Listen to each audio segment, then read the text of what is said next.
could not be.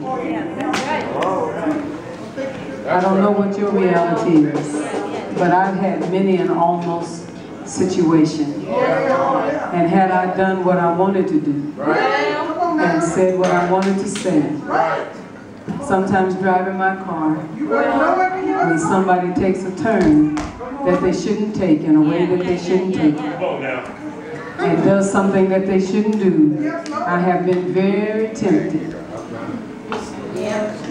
to stop at a red light.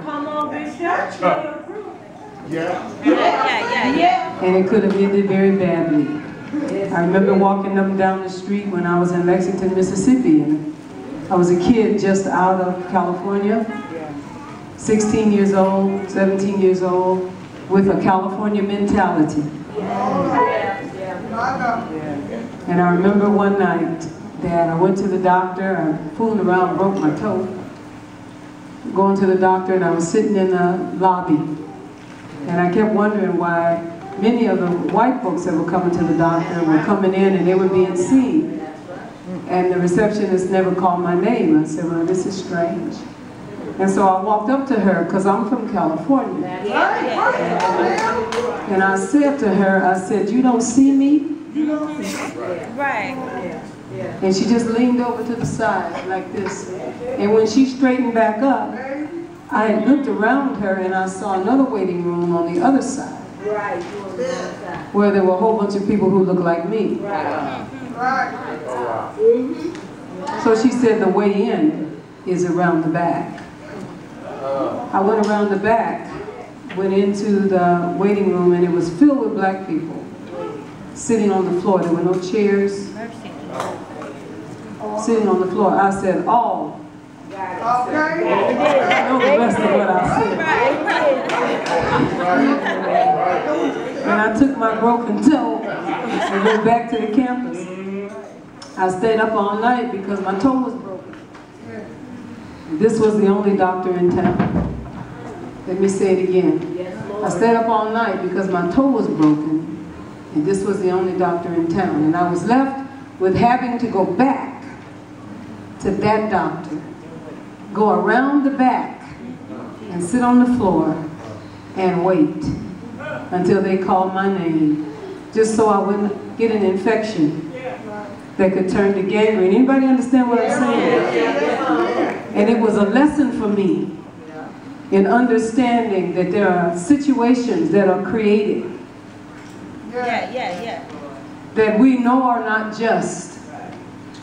And if there's no hue and cry that goes up from us to change them, there are some people in a situation and in a circumstance that they did not create. And it could easily have been one of those days where my mother and my family would have been looking all over Mississippi to find me.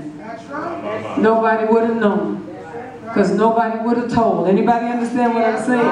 I said nobody would have known, because nobody would have told. I think about it now, down there at the doctor's office by myself, little black girl from California. Somebody would have said, where's Yvette? They would have said, the last time we saw her, she was on her way to the doctor, and we haven't seen her since. And God helped me. There are a whole lot of folks with testimonies like that are in this house. The only way it's going to change is if we first understand we are not in a post-racist environment. It is still going on. It is still happening in little towns in Florida, in little towns in Mississippi, but it's also happening in Oakland. Help me here.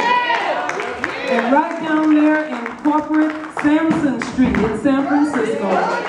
It is still going on. Tell somebody we're not done yet. Tell them I am Trayvon. I said we're not done yet.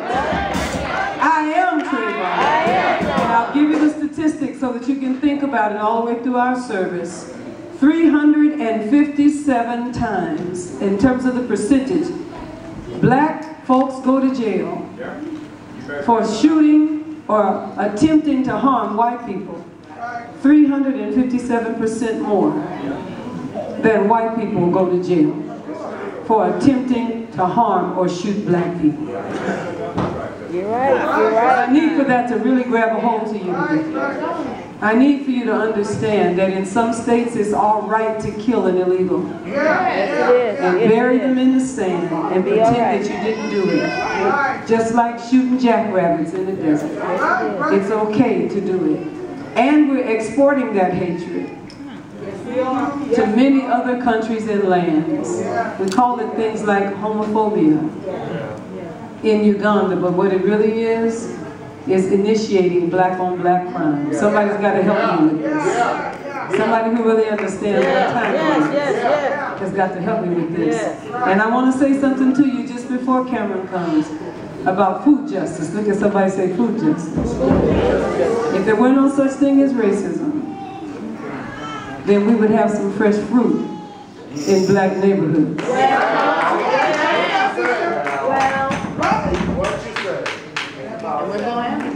And this is not a fight that black people can fight alone.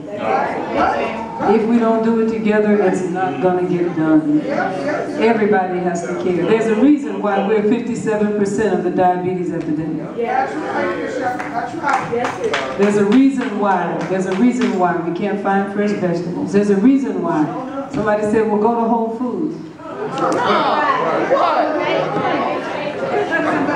My kids call it whole paycheck. That's what they call it. Somebody said, well, then we need to plant a garden. So exactly where are we going to do that?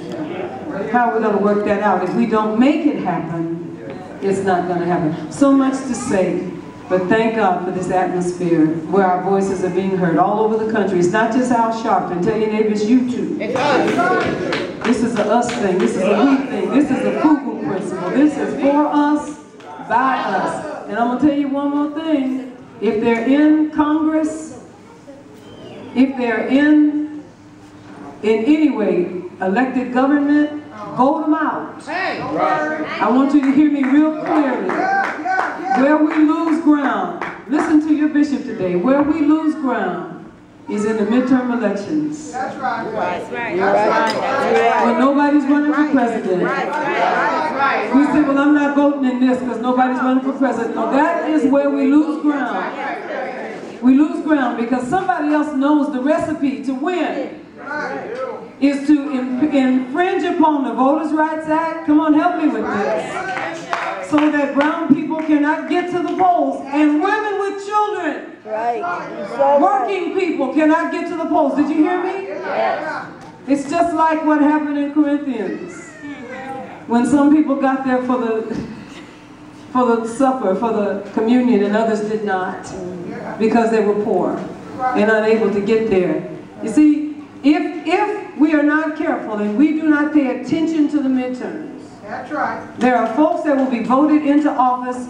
We will be voting for them because we don't vote. That's right. If you don't vote for somebody right, you are by default voting for somebody wrong. And there's a lot of money being poured into the midterms. Do you hear me? Somebody said, well, you're not preaching. Yes, I am. Tell you, yes, she is.